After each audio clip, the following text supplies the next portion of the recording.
Salam alaikum. Alaykoum salam wa rahmatullahi wa barakatuh.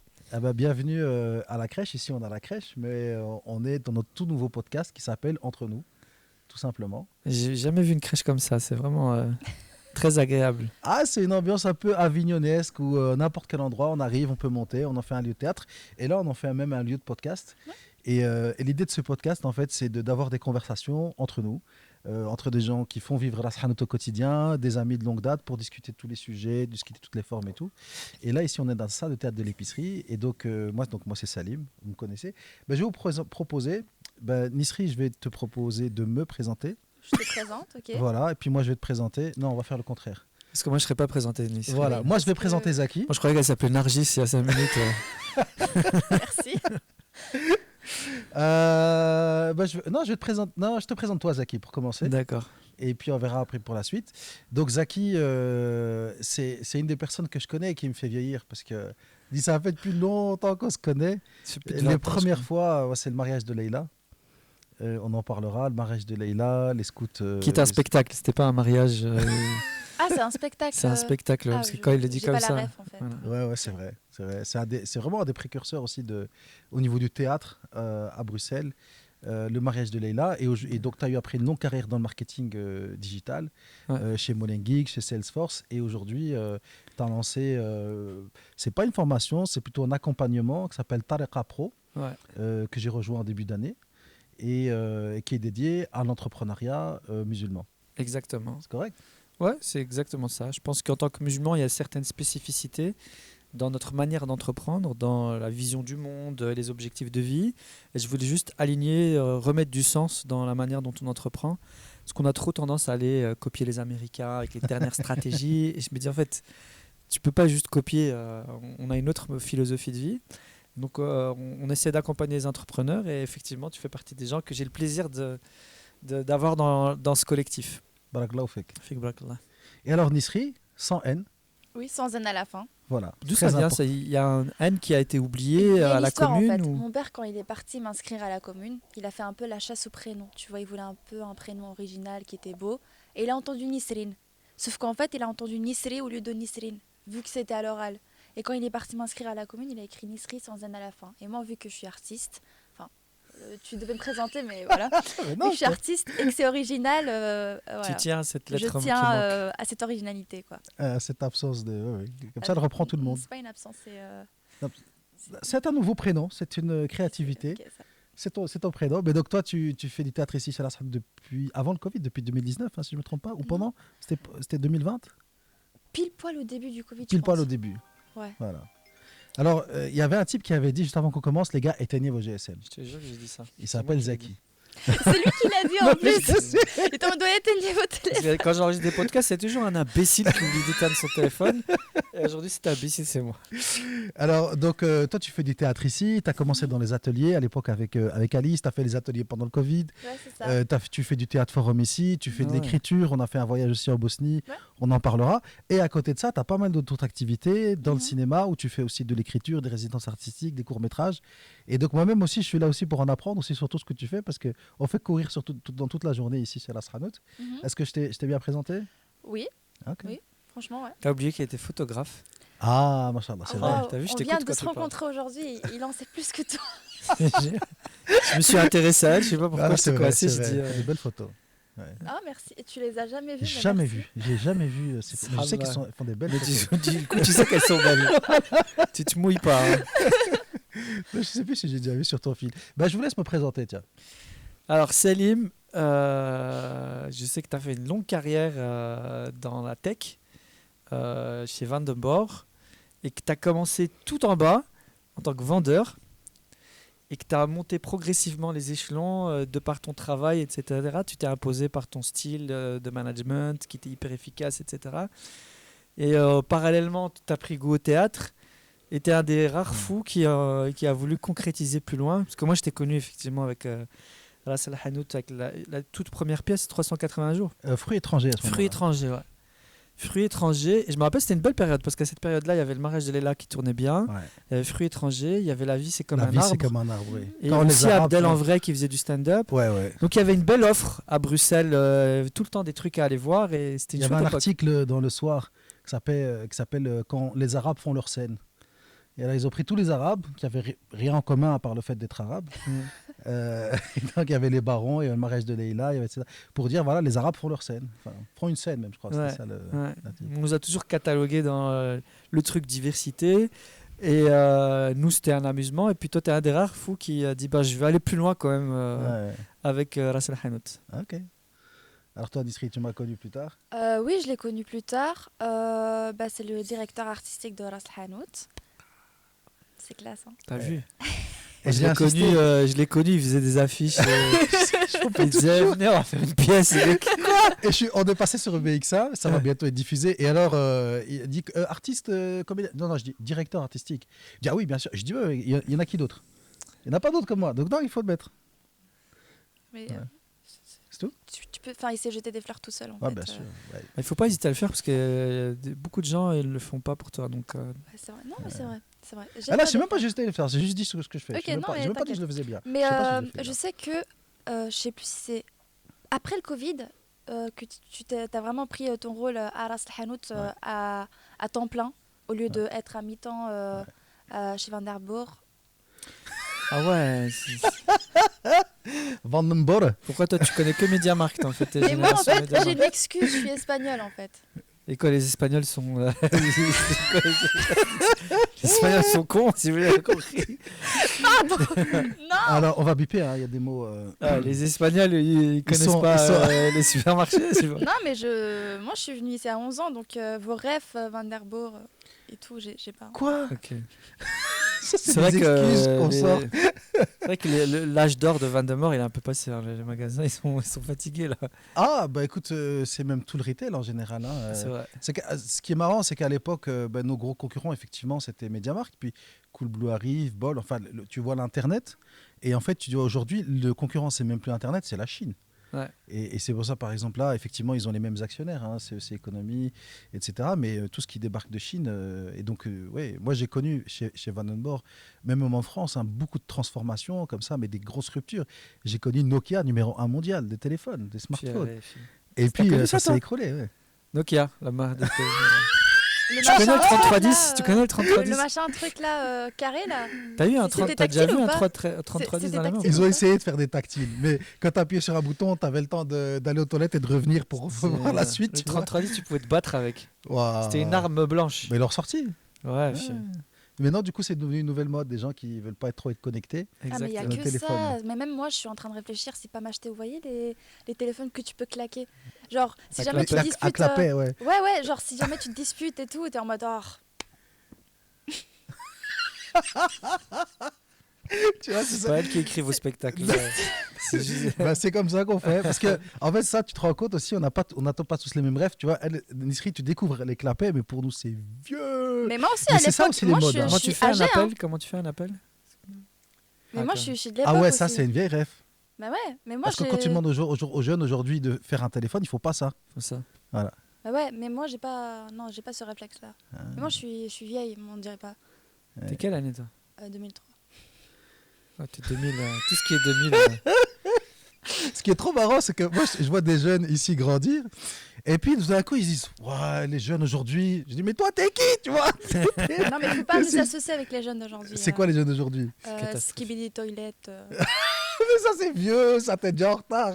Ça, c'est 2 ans, ça. Ah ouais. Moi, j'ai des enfants, je le vois. Ah, T'es ok. 6 mois, ça a été. T'es en retard, t'es vieux quand t'as 6 mois de retard. Skibidi dop, dop, dop. Ah non, mon Dieu, non, plus jamais. Plus jamais. Plus jamais.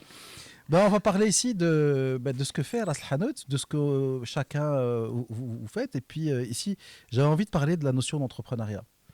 Parce que c'est quelque chose en fait qui était à la base de ce qu'on faisait à Ras El Hanout sans le savoir. Et c'est vrai que maintenant, quand je me présente, je dis pas simplement je suis artiste ou directeur artistique, je dis je suis un entrepreneur culturel. Ouais. Et j'ai mis le temps à le... À le verbaliser. Ouais, parce À que le c'est aussi conscientiser. dans l'état d'esprit aussi, c'est quelque chose de différent. Je sais pas. Voilà, Moi, comment est-ce que vous... je l'ai conscientisé à travers le programme d'entrepreneuriat que j'ai fait, où j'ai pris conscience de tout l'apprentissage qu'on a eu quand on a fait ces pièces de théâtre. En fait, Ouais. c'était vraiment une école business. On en parlait tout à l'heure quand on parlait de tes Ah, études. ça, c'est un mot tabou, ça, business. Tu vois. Ouais. Surtout dans la culture, ça fait tout de suite Moi, capitaliste, Bah, individualiste. on en parlait tout à l'heure de ces études, et moi je Ouais. disais en fait, là où j'ai le plus appris, c'est en organisant des pièces de théâtre. Tu vois, avec des budgets mais ridicules, Ouais. avec aucun moyen, aucun business plan, on allait, Mhm. et c'était vraiment de l'entrepreneuriat. Ouais. Moi je suis tombé comme toi dans le théâtre à travers le scoutisme, les scouts musulmans, qui s'appelaient les fourmis. Et on n'avait pas de budget, on n'avait pas de subside. Et notre fondateur, Abdelkader, il disait, vous savez quoi, on va écrire une pièce de théâtre et on va le faire, on va réserver une salle et on va financer tous nos projets avec ça. Et on va la jouer pendant 10 ans. Et on va la jouer, tant qu'elle est rentable, on va la jouer. Et quand il m'a dit ça, tu vois, il y a un verrou dans ma tête qui a sauté en me disant, on peut faire ça ? En fait, c'est faisable. Et on l'a fait une fois, 2 fois. Et le mariage d'Aïla, finalement, on l'a joué plus de 50 fois. Ah, mais c'est vous qui avez, Qui avait quoi ? du coup créé cette pièce Ouais, c'est une Parce que j'entends souvent mariage de Laïla, mariage de Allez. Laïla. Mais ok, je savais pas que c'était. tu On faisais l'a partie joué, de- mais facile, plus de 50 fois, Ouais, ok. longtemps. Et on a financé des projets de ouf, en fait. On a financé un projet, on est parti au ski avec tous les jeunes, entièrement grâce à cette pièce. Mais donc, ma porte d'entrée dans la culture, Ouais, c'est pas mal. c'était trouver du financement. Et quand je me rends compte, on a appris à faire de la com, on a appris à faire des affiches, pièces de théâtre, nous, on n'a pas poussé à votre niveau-là, on le faisait encore de manière amateur, mais on se rendait compte qu'il y avait de la demande. Nous aussi, même si à un moment donné, on a cru qu'on était professionnels, on a vite compris dans le regard des gens, dans le regard des professionnels, des vrais, ceux qui, eux, ils se Ouais. désignent professionnels. On est toujours des bouffons. Mais en vérité, Ou des quand tu Arabes. regardes les chiffres, on n'était pas des amateurs du tout. Hein. On remplissait des salles qu'eux, ils n'arrivent pas à remplir. Hein. Mais ça, dans le monde de la culture, en fait, remplir une salle, c'est presque mauvais.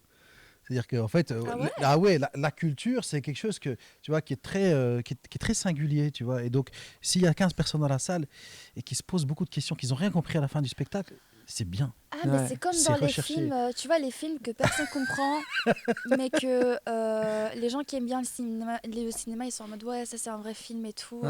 Ouais, plutôt que ouais. les blockbusters. Nous, c'était un vrai exploit qu'on faisait parce que déjà, la culture du théâtre, c'est pas inné dans le public qu'on visait. Bien sûr. Donc, on attirait tout un nouveau public. Je me rappelle quand on louait des salles, etc. Les gens, ils flashaient, ils disaient mais viennent d'où ces gens en fait On les voit jamais, tu vois. Moi, il y a un truc, quand on a pris le Théâtre Royal du Parc, à l'époque, c'était en 2011, on voulait prendre... En fait, on a créé Fruits étrangers et ça marchait. Mais ça marchait, un truc qu'on n'avait pas calculé. Genre, on a lancé 10 jours avant. C'est là aussi on apprend dans la gestion parce qu'on a lancé naïvement, ça a rempli. Puis après, quand on fait les comptes dans la caisse, on se rend compte qu'il y a un tiers des gens qui sont passés sans payer. Et donc, tu dis, ok, ça veut dire en fait que, si on doit. En fait, moi, en fait, ce que j'explique, c'est l'entrepreneuriat.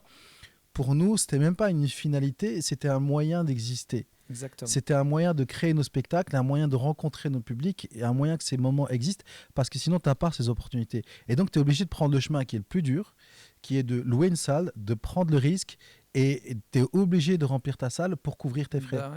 Ouais. Et quand on a pris le Théâtre Royal du Parc en mode location, on va pas rêver, ils sont là, mais quel genre de population vous attendez ? Et moi, je dis, des spectateurs. Quoi. Et eux, quand ils ont vu, parce qu'ils ne voulaient pas nous louer toute la salle, ils nous ont loué juste le parterre. Et puis ensuite, quand on a tout rempli, ah bon, vous avez rempli ? Ok, on vous donne le premier balcon. Mais donnez-nous les 5 balcons directement. Non, juste le premier. Et puis du coup, on a tout rempli et ils étaient là le jour de la représentation. Et c'est là aussi on a commencé à collaborer avec Mohamed Wachen. Il me disait, ils regardaient ce monde qu'ils n'avaient jamais vu. Ouais. Ces gens ont franchi le canal, genre ils ont franchi le Ouais. Rubicon. D'où viennent ces gens ? Ça, c'est incroyable. C'est tout simplement qu'on a répondu à une demande. Pendant longtemps, les gens, ils avaient que le cinéma Ouais. et il n'y avait pas d'offre pour ce public-là. Ouais. Et quand tu réponds tout simplement à une demande, c'est le succès, c'est le succès immédiat. Mais tu as raison que c'est vraiment... pour nous, tu vois, tout ce qui est être programmé, vendre sa pièce à une salle de théâtre, je savais même pas que ça existait, tu vois. Pour nous, c'est comme ça, tu loues une salle, et tu te débrouilles pour la remplir. Et quand vous avez commencé à faire ça, je dis, ah ouais, en fait, c'est comme ça que ça marche. Ouais. Donc, tu as raison de dire, on est rentré par la voie la plus difficile. Ouais. Et l'exigence de qualité, quand tu passes par le chemin le plus difficile, l'exigence de qualité, tu la prends à la dure et tu y arrives. Hein. Et nous, on n'a pas ce droit à À l'erreur. Voilà. Faire Ah ouais, une mauvaise pièce, ça fait trop mal. On peut pas. Mais du coup, c'est pas plus simple. C'était pas plus simple à l'époque que maintenant, parce que maintenant, il y a beaucoup plus de personnes qui créent des spectacles avec des personnes racisées et tout. Bah, c'est vrai que par exemple pour Ras Alors Hanout, qu'avant, il y en avait pas. Non, mais parce qu'ils Ouais. y arrivent plus facilement, parce que je pense que nous, on a fait un travail on appelle ça de l'évangélisation. C'est-à-dire qu'on a éduqué un marché au théâtre. On a éduqué un marché au théâtre. Ça veut dire qu'il y avait... Avant, les gens, ça rentrait même pas dans Ouais. leur tête d'aller voir une pièce de théâtre. Ouais. Et maintenant, c'est rentré dans les mœurs, en famille. Des gens, ils vont se dire, on va au théâtre, on prend tous les enfants. Et cette ouverture, c'est aussi du public, mais aussi dans les lieux, dans les salles, où en fait, enfin moi d'ailleurs même chez Vandenborg, parce que j'ai commencé même en dessous de vendeur, c'était étudiant, c'était une fonction, c'était étudiant. Donc c'est le mandai quoi. Et en fait, chaque poste où j'arrivais, ben, j'étais le premier arabe à tenir ces postes-là. Ah ouais, Ça n'existait pas. C'est les pionniers, quoi. Et donc, Tu ouvres le chemin. voilà. Et donc les personnes qui arrivent après sont, Ouais. voilà, sont un petit peu moins. Bon, Enfin, on a on ouvre des les portes. repères, quoi. C'est Ouais. comme T'es un ma pionnier. sœur qui a été, ma grande sœur qui était la première à Solvay, première marocaine à Solvay. Je dirais, ils étaient là. Bon, et puis derrière, ça Hassan qui est s'ouvre. venu. Encore une deuxième, c'est vrai. Ah, mais elle est voilée par contre. C'était pas prévu ça. Alors Mais je j'arrête suis de donner sûr cours. que dans le public de la Salle Hanout, il y a plein de gens, c'est leur première pièce de théâtre qui viennent voir. Encore aujourd'hui. Hein. Encore aujourd'hui. Encore aujourd'hui. Ouais. Et toi, Nisri, est-ce que ça te parle cette notion d'entrepreneuriat? En fait, quand tu m'as dit de venir faire le podcast sur le sujet de l'entrepreneuriat, moi j'étais en mode j'ai jamais pensé à ça. Être entrepreneuse, pour moi, être entrepreneuse, c'est genre avoir sa société, son ASBL et faire signer des vrais contrats. Voilà. Je fais plein de trucs. Enfin, je suis freelance du coup. Je fais plein de trucs, mais j'ai jamais pensé à la notion entrepreneuriat. En tout cas, pas maintenant. En fait, tu fais d'entrepreneuriat sans en être consciente. C'est ça. Comme nous aussi avant. À partir du moment où tu passes de l'idée, quelque chose qui n'existe pas, il n'y a rien. Et toi, tu es là dans ton fauteuil en train de réfléchir et tu passes à un service que les gens payent, tu es dans l'entrepreneuriat. Ah bah, ok. Ça, tout simplement. Et C'est c'est quoi pas la parce- définition de l'entrepreneuriat en fait pour vous Vas-y, je te laisse. Je connais pas la définition, mais pour J'ai moi, botté en touche directe. c'est l'état d'esprit d'innover, de créer, de développer. Et c'est un état d'esprit où, effectivement, c'est très différent de...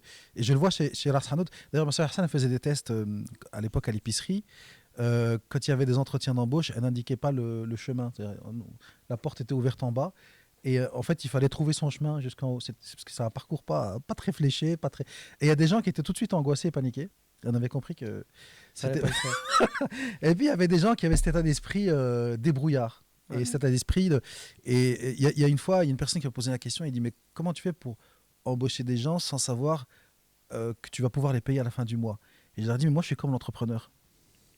En fait, je mets tout en place, mais je n'ai aucune garantie, je n'ai aucune certitude de ce qui va se passer à la fin du mois. Et il y a cette notion d'ailleurs de tawakkul que tu développes aussi dans Tariqa Pro qui est super importante. C'est-à-dire qu'il y a cet esprit aussi, comme je disais, d'aventure, d'innovation.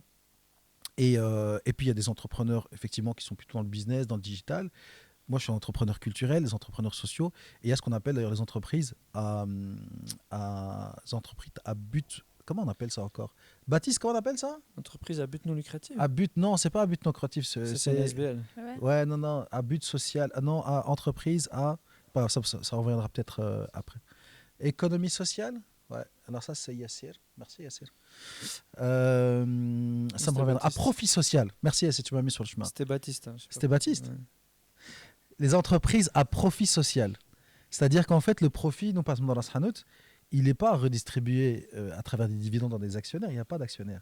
C'est-à-dire que quand on se lance dans cette aventure folle, par exemple, d'acheter un ancien dépôt communal, de le rénover et d'en faire un lieu de culture, ben moi, quand j'ai fini mes fonctions chez la Hanout, je vais rentrer chez moi, les poches vides, et tout ça, ça appartiendra en fait à la collectivité. Ouais, tout à fait. Mais pour moi, entreprendre, c'est vraiment avoir l'état d'esprit d'être dans la proactivité. C'est-à-dire quand tu es salarié, en fait, tout est déjà défini. Tu viens, tu montres ta tête, tu peux être motivé, pas motivé, tu viens, tu montres ta tête, tu fais ce qu'on te demande, à la fin, tu vas toucher ton salaire. Ouais. Et entreprendre, c'est créer son propre environnement, sa propre structure, sa propre culture.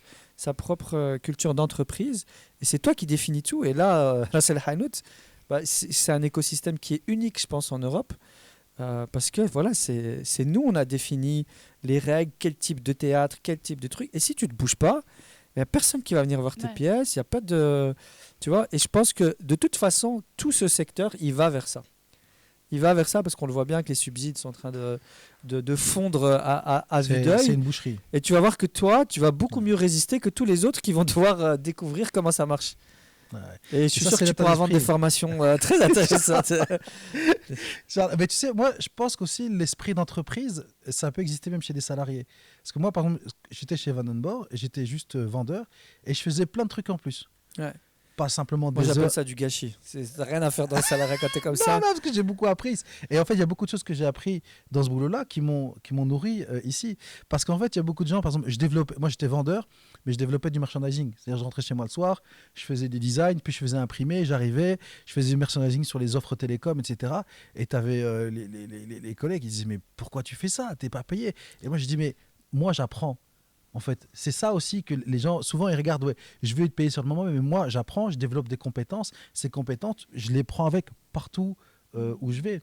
Et 2 ans après, ben, le gars qui me disait, ouais, pourquoi tu fais ça et tout, ben, il est au même endroit. Sauf que moi, j'ai été promu 2 fois. Ouais. Et donc, c'est aussi Ouais. quelque part investir en moi. Et j'avais aussi une anecdote avec, à l'époque, un des patrons, c'était les premiers smartphones Android. Et alors, il n'arrivait pas à synchroniser ça avec sa Audi. Il me dit, ouais, j'ai cherché, je trouve pas la solution et tout. Puis moi, je regarde sur mon téléphone, quand je fais encore maintenant, même tu me parles, je regarde sur mon téléphone, je dis, ah ouais, voilà, c'est ça, il faut faire ça. Il me dit, quoi? Mais comment t'as trouvé? Je dis, ouais, j'ai cherché sur Google. Et il m'a dit, ouais, mais j'ai cherché, j'ai pas trouvé. Je dis, montre-moi ce que tu as cherché. Lui, il a tapé Nexus, Android, Audi, problème. Je dis, ah, mais moi, j'ai cherché solution. Et tu vois, c'est ça la différence, cet état d'esprit de comment est-ce que je viens avec une solution, comment est-ce que je crée des solutions, plutôt que j'attends qu'on m'apporte des solutions, ça change tout, quoi. Et ça, pour toi, quand tout à l'heure, on parlait de marketing digital, et je t'ai dit, mais pourquoi tu fais pas le marketing de Ras El Hanout? Et tu m'as regardé comme ça, et je me suis dit, en fait, tu vois, ces écosystèmes-là, c'est le seul endroit où tu peux tout tester, prendre des responsabilités qu'on ne te donnerait jamais dans une entreprise. Toi, à ton niveau, ils vont dire, OK, t'es junior, va faire des photocopies, fais le slide de PowerPoint. Mais il n'y a que dans des environnements comme ça que tu peux devenir le responsable de com d'une structure qui génère de l'argent avec un budget publicitaire. Et c'est les environnements où tu apprends le plus vite. Et si tu fais des bêtises, on va dire, Inch'Allah, on recommence. Tu vois? Mais il n'y a personne qui va te virer parce que de toute façon, tu n'as pas été engagé. Tu vois? Alors, c'est vraiment des environnements où tu peux apprendre énormément. Alors, qu'est-ce que tu dis? Ah waouh. Et qu'est-ce qui t'a amené toi, vers le e-business, les études que tu fais? Moi, c'était juste pour avoir un diplôme et peut-être en faire un truc plus tard. Parce que moi, ma priorité, c'est le fait d'être artiste. Pourquoi? Artiste, pour créer et toucher les gens. Moi, c'est vraiment ma priorité numéro 1. Ouais. Parce qu'en plus, je viens d'un milieu social. Enfin, je suis d'origine marocaine, mais je suis née en Espagne. Et puis, on a immigré il y a 11 ans ici. Donc, T'es pas venu à 11 ans? Oui, j'ai 20 ans en fait. Donc, ah, purée. Cette année, c'est pile. C'est pile. Je croyais qu'elle avait 11 ans. Je sais pas. Je me dis, elle s'est trompée sur sa vie, je voulais la corriger. Ça passe pas en fait. Mais du coup, voilà, en fait, j'ai un cheminement de vie qui fait que l'art, c'était un truc qu'on n'a pas le droit d'imaginer ni d'y penser parce qu'on n'avait le droit qu'à faire des études, parce que mes parents ils nous ont ramenés ici pour faire des études, pour être médecin, architecte, ingénieur, donc des vrais métiers pour en fait toute la souffrance qu'ils ont vécue et tous les problèmes et les obstacles qu'ils ont combattus. Toi, pour les embêter, tu as dit je vais faire artiste. Ouais, et c'était vraiment la fin du monde. C'était la fin du monde et du coup... Qu'est-ce qu'ils t'ont fait? Pourquoi tu... De quoi? Pourquoi tu veux pas faire des études de médecine? Mais en fait, pour eux, j'allais devenir médecin. En fait, depuis toute petite, toute la famille disait « Ah, Doctora Diana, notre médecin ». Et du coup, depuis toute petite, j'ai grandi en me disant « Ah, mais je vais devenir médecin ». Et en fait, en grandissant, je me suis dit « Ah, je sais pas, je suis perdue en fait, qu'est-ce que je veux faire ?» Donc j'ai commencé à faire plein d'hobbies, j'ai commencé à faire des bougies, des parfums. Je me suis dit peut-être que ça va m'inspirer, donc j'ai commencé à faire plein d'activités. Et il y a un jour où la prof de français nous dit « Ouais, crée une petite scène en vous inspirant de la mythologie grecque. » Donc je viens devant la scène, je suis hyper timide de base, mais moi ça m'a fait un truc de, enfin mon cœur il battait de ouf et tout, et mon cerveau il y avait comme de la, enfin je sais pas ce que j'avais, mais j'avais une sensation hyper bizarre et je me suis dit j'ai envie de réessayer un atelier de théâtre pour voir ce que c'était, si c'était un truc juste momentané ou si vraiment c'est une voie que je dois découvrir. Et t'es arrivé chez Ras Al Hanout. Bah justement il y a une copine avec qui j'en avais parlé, elle m'a envoyé une publication Instagram où il disait qu'il y avait des ateliers gratuits chez Ras Al Hanout. Donc j'ai testé C'est ça. à cause de toi qu'elle sera pas médecin. C'est à cause de tes parents, ils doivent détester Salim. Je pense. Et alors, comment est-ce que toi, tu as connu l'épicerie? Comment je l'ai connu du coup, en fait, c'était pendant la période Covid que j'ai commencé les ateliers à Ras Al Hanout. Donc c'était en distanciel. Donc j'ai pas connu vraiment l'épicerie. Pas directement, ouais. Pas directement. Je suis venue peut-être une fois et en fait, confinement. Et, Vous avez fait des ateliers théâtre en distanciel. Ah ouais. Purée, vous avez... Vas-y, raconte comment c'était. C'était genre, on se connectait. Ça, c'est l'entrepreneuriat. Les fonctionnaires, ils auraient annulé.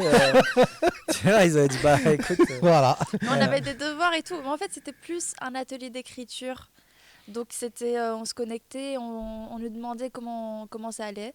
On faisait la météo. Parce que ça cassait aussi le quotidien, parce que les gens étaient beaucoup isolés pendant ce moment-là. Vraiment. Et en fait, ça m'a fait vraiment du bien parce que personne ne nous demandait comment on allait. Personne ne nous demandait ce qu'on avait fait de notre journée parce qu'en fait, on savait plus quand c'était lundi ou mardi. En fait, les journées, elles étaient vraiment toutes les mêmes. Et du coup, je me suis rendu compte que je faisais beaucoup dans ma vie. Enfin, j'avais l'impression de rien faire dans ma vie. Et Alice, en fait, elle me posait des questions en mode non, mais t'as pas rien fait, t'as respiré, t'as mangé, t'as fait tes devoirs, t'as été en classe. Je lui dis oui, j'ai fait ça et j'ai rempli des trucs administratifs pour mes parents parce que je suis l'aînée de la famille, donc c'est à moi de faire ça. J'avais plein de trucs que je faisais et je sais pas, ça m'a aidé en fait mentalement. Et du coup, je me suis dit en vrai, en fait, l'art, ça peut aider à se sentir mieux dans sa peau et à se dire qu'en fait, on fait des trucs dans notre vie. Bah, ça, c'est une bonne transition. Le sujet suivant que je voulais aborder, c'est que... J'ai rien compris à ta phrase, tu peux la répéter? Ça, c'est une bonne transition. C'était une bonne transition vers le sujet suivant que je voulais aborder. Les chaussettes de l'archiduchesse sont-elles sèches ou archi-sèches? C'est en fait tout ce que l'art, la culture peut apporter. Et on a réfléchi ici chez Ras Hanout sur comment est-ce qu'on pouvait expliquer ça aux gens, parce que là on est dans une grosse phase de travaux avec une grosse rénovation, parce que comme vous le savez on se lance Ras Hanout dans le grand remplacement. Ce qu'on va le grand remplacement de la toiture. De la toiture, la toiture qu'il faut remplacer parce qu'il y a du fluide partout. Là, il a fait tous les plans. Ah pardon, on est entre nous. On parlait du toit, dis-toi. Donc on va grand remplacer le toit et on va faire une toute nouvelle salle de théâtre, etc.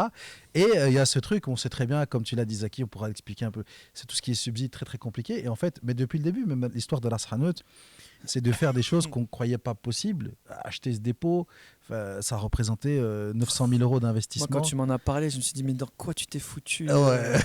Je dis, purée Salim, tu vas acheter un bâtiment à 900 000? Le bâtiment était là à l'aise. Ouais, on va faire ça, t'inquiète.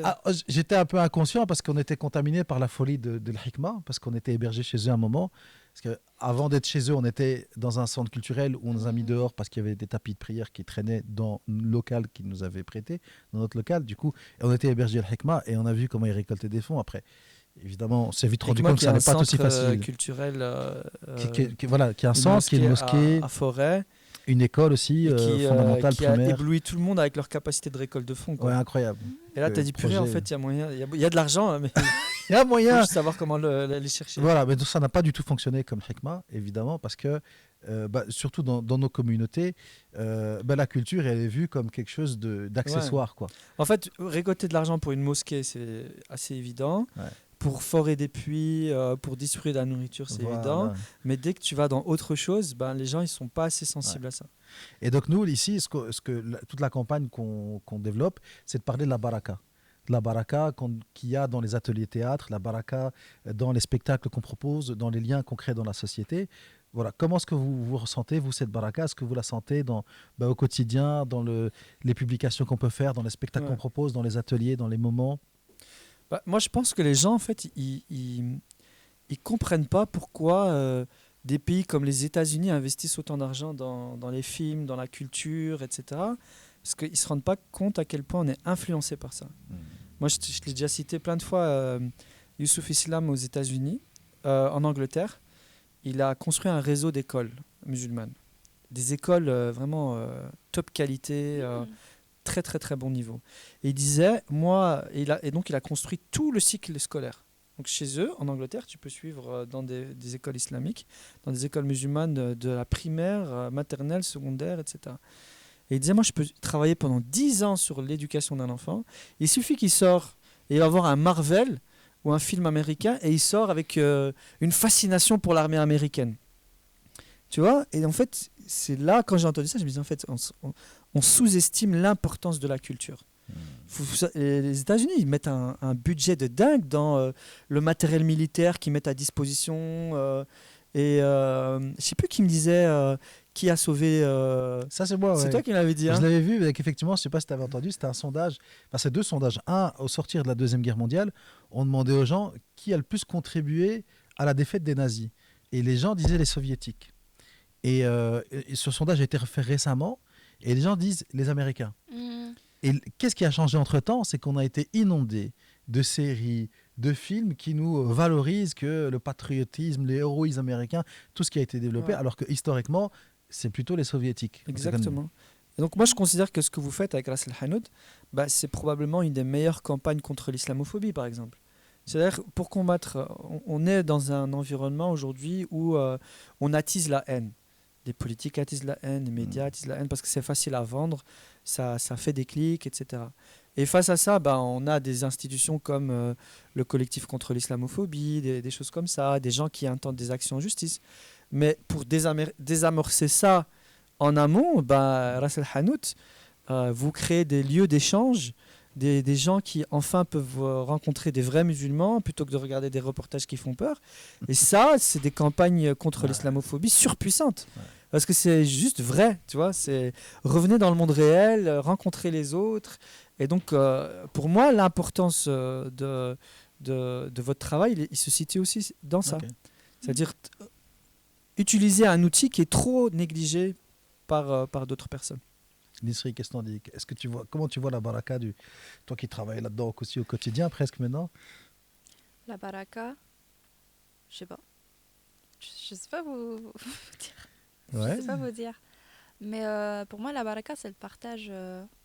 C'est le partage et le fait on ne garde pas tout pour nous-mêmes, mais on essaye de tout le temps partager avec les autres et de faire... imaginons, on a un petit gâteau, et c'est un gâteau délicieux. Au lieu de le manger tout nous-mêmes, on va le partager avec d'autres personnes pour passer un bon moment tous ensemble. Donc, c'est pour moi, et toi, qu'est-ce que tu sens quand tu es sur scène par rapport au public? Comment tu te sens comme personne, comme comédienne? comment je me sens? Dans l'Ifetmet, par exemple ça fait plaisir de représenter une famille marocaine parce que c'est pas beaucoup représenté dans les théâtres. Et du coup, de voir les spectateurs qui crient stop, parce que c'est des pièces interactives. En fait, ils peuvent crier stop et dire oui, j'aime pas comment ces personnages-là se parlent, ils se parlent très mal. Ouais, le théâtre-action. Voilà, c'est vous qui avez ramené ça c'est toi qui m'en a parlé le premier. Ce format-là, je le connaissais pas. Un jour, tu étais parti au States, c'est ça? Au Québec. Au Québec, pour aller apporter ce nouveau... J'étais pas là. Voilà. Et là, un jour, il me dit on va faire du théâtre où on va parler avec les gens. J'ai dit ouais, ça s'appelle du stand-up, de l'improvisation. Non, on va faire des débats. Là, je connaissais pas ce format et ça prend bien en fait. Ouais. Mais quand tu vois les mamans, les enfants, comment ils réagissent, en fait, ça leur tient vraiment à cœur. Par exemple, dans notre pièce à l'Ifetmet, mon personnage propose à la maman de emmener Jdo, donc le grand-père, dans un home. Au cas où t'as pas compris, Jdo, c'est le grand-père. Voilà, si t'as pas compris. Donc de l'emmener parce qu'il y a des gens qui comprennent home. pas. Hein. Ça c'est aussi dans la pièce. Vraiment. Et si tu veux. Et du coup, en fait, les mamans elles lèvent les mains. Elles sont en mode non, le grand-père, on va pas le mettre dans un home, il reste à la maison. Et t'as les enfants, les petits enfants qui lèvent leurs mains et qui sont en mode si on va emmener le Jdo dans un home parce qu'il a pris la chambre de la petite fille, parce que c'est un comment dire, pour pas être méchante. Vas-y, c'est un fardeau pour la maman. parce que Ouais. c'est la maman qui doit s'occuper de tout.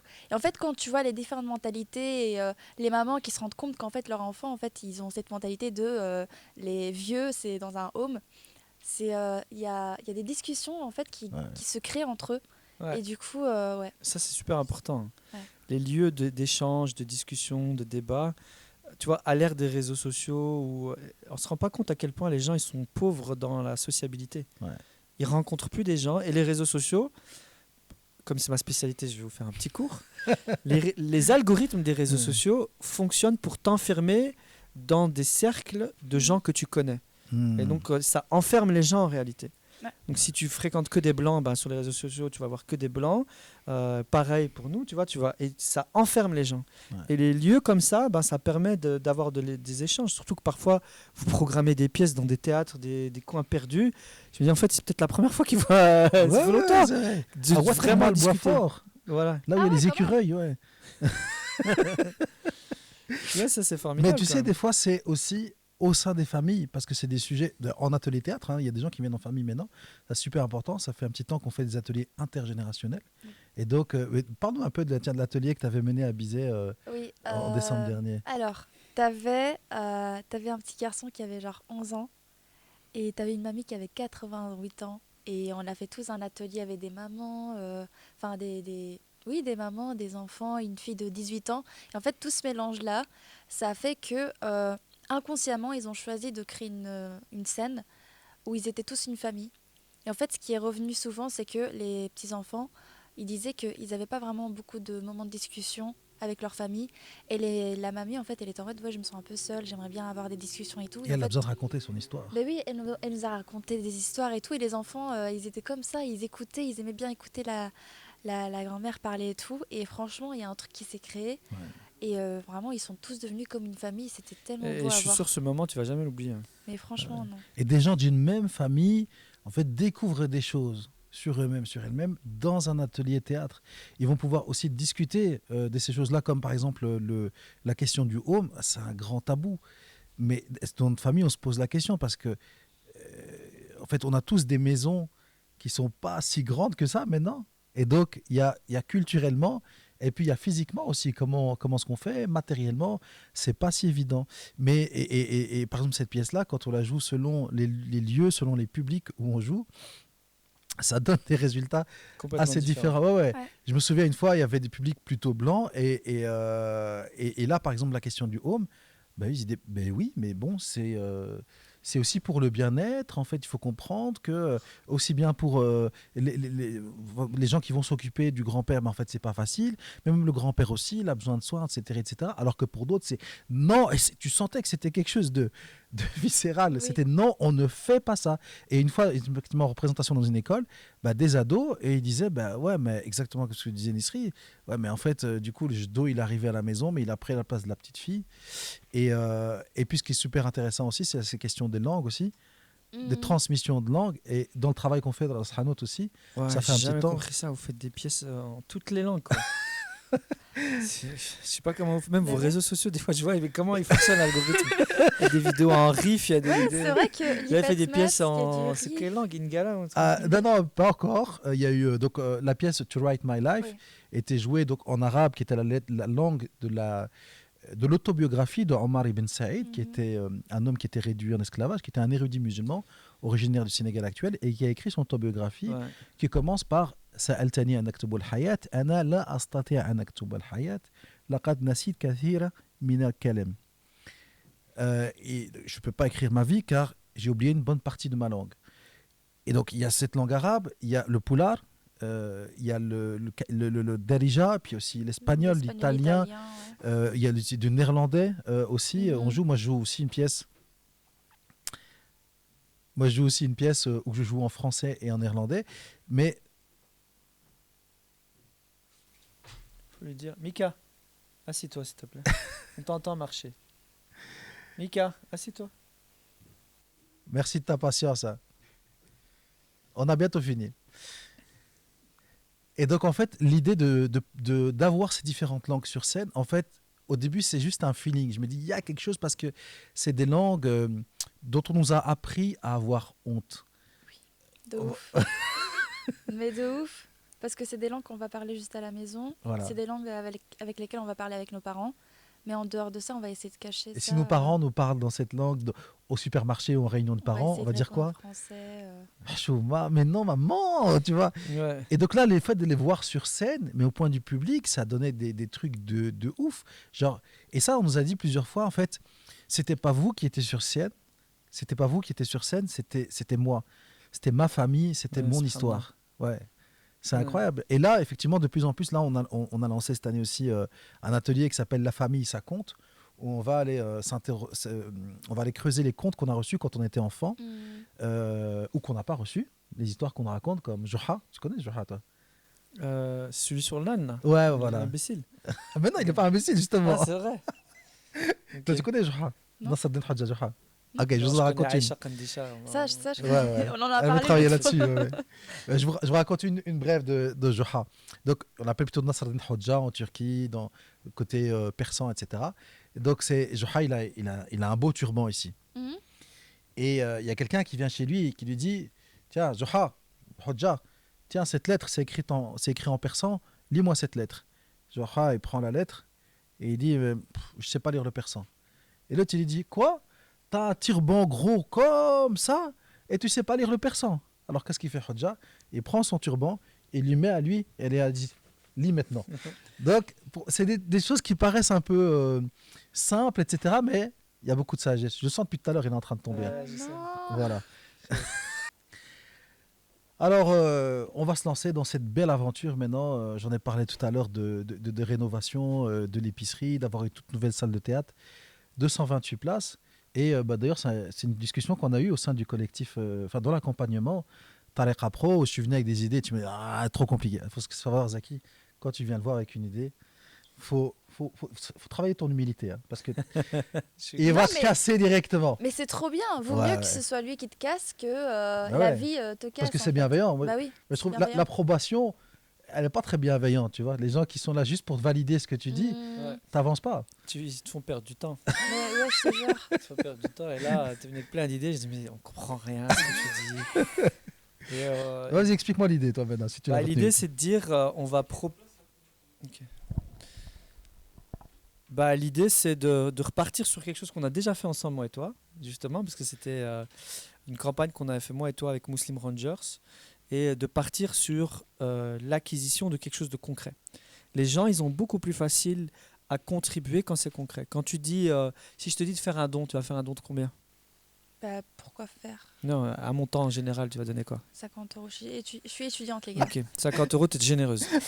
Mais si je te dis, écoute, tu peux acquérir de manière symbolique un siège à Ras El Hanout qui aura une petite plaquette, etc., au montant de 1000 €. Et si tu récoltes, tu mobilises ton réseau, tu essayes de récolter et ce sera tout le siège que tu auras, toi, réussi à financer avec ta famille.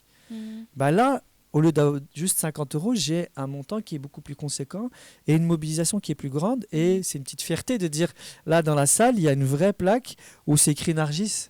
Je rigole. C'est Et écrit donc, tu peux réunir c'est- 20 étudiants, par Nisri. exemple, 20 étudiantes comme toi qui peuvent donner 50 €. Ça fait Voilà. un siège. Et tu mets dessus quel nom tu veux mettre sur ton siège? Nisri. Non, mais il n'y a pas qu'elle, du coup, qui ira donner. Et Nisri et ses copines, un truc comme ça. Ouais, ok. Voilà. Et donc là, on est parti sur une campagne qui est très concrète. C'est de dire, il y a 220 sièges dans la future salle de théâtre. 128. 128. C'est un peu marseillais. Là, l'idée, c'est de dire un truc très concret. Il y a 128 sièges dans la future salle de Ras El Hanout. On vous propose de financer de manière symbolique, évidemment. Ce ne sera pas ton siège, tu ne t'assois pas quand tu veux. Mais Si jamais il y a un spectacle, on ne pourra pas s'asseoir sur ce siège-là. si tu viens tôt, oui. Mais l'idée, c'est symboliquement, tu sais que tu as financé un siège et c'est une sadaqa jariya, c'est-à-dire que tu as financé quelque chose qui va perdurer dans le temps et à chaque fois que quelqu'un viendra et fera quelque chose de bien, apprendra quelque chose grâce à Ras El Hanout, toi tu vas toucher ta part de hasanat. Donc c'est jackpot en fait. Okay. Et le fait de faire ça comme ça, c'est très concret pour les gens. Et les gens, ils ont besoin d'avoir du concret pour agir. Donc là, on va lancer une campagne, Inch'Allah, où il y a 128 sièges à 1000 €. Donc 128 000 euros qu'on va essayer de financer que à travers ces sièges-là. Et nous, on l'avait fait précédemment avec Muslim Rangers. Et là, c'était 1 mètre carré dans une mosquée que les gens achetaient pour 500 euros. Ce qu'on a vu, c'est que les gens, en fait, ils allaient et ils trouvaient 10 personnes, chacun mettait 50 euros. Et de manière symbolique, ils avaient acheté 1 mètre carré. Et bien là, pareil, de manière symbolique, tu réunis 20 personnes, tu as 20 amis. Bon, j'espère que tu te feras des amis. Tu te feras des amis. Sur Instagram, t'as combien d'amis? Tu te feras des amis. À chaque fois que tu te feras des amis, et t'as pas 50 euros. Je dois acheter un fauteuil. Là. On va bloquer. Mais moi, je le ferai juste pour. Moi, il y a plein de trucs que j'ai appris sur l'histoire. 380 jours, moi je connaissais pas cette histoire. C'est toi le premier qui m'a parlé des morisques. Ouais, Et j'en parle souvent, c'est un exemple que je cite souvent aujourd'hui. Tu connais les morisques? Les morisques, c'était les musulmans. Pour une espagnole. C'était les musulmans en Andalousie qui, au bout d'un moment, le roi il a dit écoutez, il n'y a plus de musulmans ici. Le roi catholique, donc après 1492. Le roi catholique, il a dit il n'y a plus de musulmans ici, vous allez tous devenir chrétiens. Et eux, c'était les anciens musulmans, c'est ça? C'était des musulmans qui ont été convertis de force au catholicisme. C'était des musulmans qui avaient été convertis de force. Et au début, on leur avait dit avant ça, votre religion, vous la faites que à la maison. Hein. Et après, c'est devenu non, mais même vos habits là de musulmans, vous cassez avec ça. Et même vos prénoms, changez vos prénoms. Et donc à chaque fois, on a augmenté l'exigence de désintégration. Et à la fin, il restait plus rien de musulmans et c'est devenu des morisques. Et les gens, ils avaient des vagues souvenirs que leurs ancêtres faisaient des mouvements dans le salon, faisaient des prières. Exactement. Et quand tu m'avais raconté ça, moi je voyais nous en Europe, tu vois, on disait chaque fois on te dit le prénom c'est trop musulman, et au début on nous faisait peur avec les salafis, maintenant on nous fait peur avec les frères musulmans, et à chaque fois c'est, tu vois, le méchant imam, on l'a banni, il a dû partir au Maroc. Et c'est toi la première fois qui m'a parlé de ça, et à chaque fois je me dis ça c'est Ras el-Hanout, ça m'apprend des choses sur l'histoire. Là vous faites un formidable travail avec Srebrenica. Et il y a plein de trucs comme ça où tu apprends l'histoire. Et ben rien que ça mérite que tu achètes un siège. Parce que tu finances ça, il y aura d'autres personnes qui vont apprendre les histoires que Rosla. Parce que vous faites jamais des pièces juste comme ça. On va rigoler, allez, venez, on va faire. Là, il y a toujours. Mais il y a un travail tellement. Il y a un travail de on fond. On ne se rend pas compte, mais c'est genre minimum 1 an de travail, de recherche, d'interview, des histoires qu'on essaie de récolter. Puis là, Srebrenica, c'était. Ouais, on est parti en Bosnie. Des larmes, des sueurs, du sang même. C'était intense. En fait, on a fait une marche de 3 jours. Du coup, les Bosniaques, pour fuir en fait le génocide, ils ont dû faire. J'ai peur de dire des bêtises. Donc de Srebrenica à Nezouk, ils ont essayé de fuir. Donc ils ont fait cette marche-là et nous on a essayé de faire cette marche-là, mais le chemin inverse, comme si on retournait chez eux.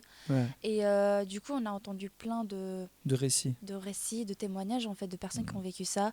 Donc par exemple, il y a une maman qui a dû voiler son fils pour le faire passer par une petite fille, pour pas qu'on le tue, parce qu'il tuait tous les hommes en fait. Et c'est plein d'histoires que, moi par exemple, ici en Belgique, on m'a jamais appris que, en cours d'histoire, qu'il y avait des musulmans ici en Europe, qu'il y avait un pays musulman avec un peuple musulman européen. En Europe. Et surtout qu'il y avait un génocide. Moi, c'était vraiment quand je l'ai appris récemment, j'étais en mode mais pardon, pourquoi on nous apprend pas ça quoi. Et du coup voilà. Et là par exemple, tu parlais tout à l'heure de la baraka, de quelqu'un qui va s'asseoir sur le siège que tu as financé. C'est pour entendre des histoires comme ça qu'on n'apprend pas à l'école. Ou alors Yassir. Et tu vois, tu disais j'ai pas appris ça à l'école. T'as vu qu'il m'a interrompu hein. Vas-y. C'était très intéressant. Tu disais j'ai pas appris ça à l'école, et vous, ce que vous faites, vous invitez beaucoup d'écoles. Et donc ce truc de j'ai pas appris ça à l'école, j'aurais voulu l'apprendre à l'école, vous permettez ça. Tu vois, c'est intéressant. Absolument. C'est une bonne perche que j'ai. Mais parfois, il y a des profs qui sont en mode merci, franchement, je suis fière d'avoir quand même convaincu la direction pour inviter les élèves ici. Je vais essayer d'inviter, du coup, de ramener d'autres classes. Parce que j'ai vraiment hâte qu'ils voient en fait ça. Et du coup, on est vraiment. Ça fait du bien. Tu sens que tu fais partie de l'histoire aussi quand on fait ça. Tu sens que tu contribues surtout. Tu apportes de la valeur. Et aujourd'hui, tu vois, dans un monde où on est beaucoup dans l'événementiel abrutissant, des trucs qui servent à rien, tu vois. Ras el-Hanout, c'est un peu l'oasis qui est là au milieu du désert. Ça reste là. Et je ne crois pas que vous vous rendez compte à quel point c'est unique comme écosystème, même en Europe. Moi, je ne connais pas d'autres centres culturels de ce type-là. On va tout doucement clôturer, mais je voulais parler d'Yassir, qui est notre réalisateur, monteur. C'est un gars extrêmement talentueux. Il est là juste derrière. Et lui me disait que quand il est venu voir de Bruxelles à la Mecque, ça lui a permis de découvrir en fait ça, et ça lui a donné envie de faire sa Umrah, qu'il vient de réaliser, parce qu'il a beaucoup moins de cheveux maintenant. C'est pour ça. Ouais, Je sais qu'il est moche, très moche. Hein. Ça lui va pas du tout. En fait. Ok, ça va. Et la deuxième chose que je voulais dire, c'est que Zaki t'a parlé effectivement tu finances symboliquement un siège pour un montant de 1 000 euros, donc seul ou en groupe. Et Tu en m'avais fait, pas expliqué un truc par rapport à la Fondation Raboudin? voilà, exactement, merci. C'est que jusqu'à la fin de l'année, il y a aussi une déduction fiscale de 45%. Donc pour les personnes qui font un don, donc tu récupères 450 euros via tes impôts. Donc finalement, ça te revient qu'à 550 euros. Et il faut en profiter d'ici la fin de l'année parce que vous voyez tout ce qui se passe au niveau du gouvernement. Donc là, ils veulent baisser la déduction fiscale à 30%. Ah ouais, ok. Cool. Voilà, donc c'est pour ça que c'est important de le faire d'ici la fin de l'année. Et on espère pouvoir vous accueillir à la rentrée 2026, en septembre 2026, dans une toute nouvelle salle de théâtre à l'épicerie, rénovée, Inch'Allah. Inch'Allah. Je vous laisse, on se fait un petit tour, un mot chacun pour clôturer, comme on aime bien faire en atelier théâtre. Vas-y, Un mot. honneur à toi. On va faire 3 tours à mon avis, parce qu'on aura beaucoup de choses. Vas-y, un mot. En un mot, Un mot. entrepreneuriat. Entrepreneuriat. Baraka. Baraka. Inch'Allah. Encore un? Inch'Allah, ça compte comme mot? Ouais. Inch'Allah, mémoire. Ah, Entrepreneuriat. Bismillah. Il n'y a pas une règle de tu peux pas voler le mot des autres? Ah, on l'a déjà dit? On va les nommer. En plus, elle a rajouté genre un symbole. Non, mais genre. T'as robotisé, t'as pumpé. Merci Nisri, merci Zaki. Avec on va plaisir. mettre aussi vos Insta et vos TikTok. Là. Donc merci beaucoup pour cette premier podcast. entre Franchement, nous. c'était chouette. Je m'attendais pas que ce soit aussi chouette. Donc merci, on a clôturé.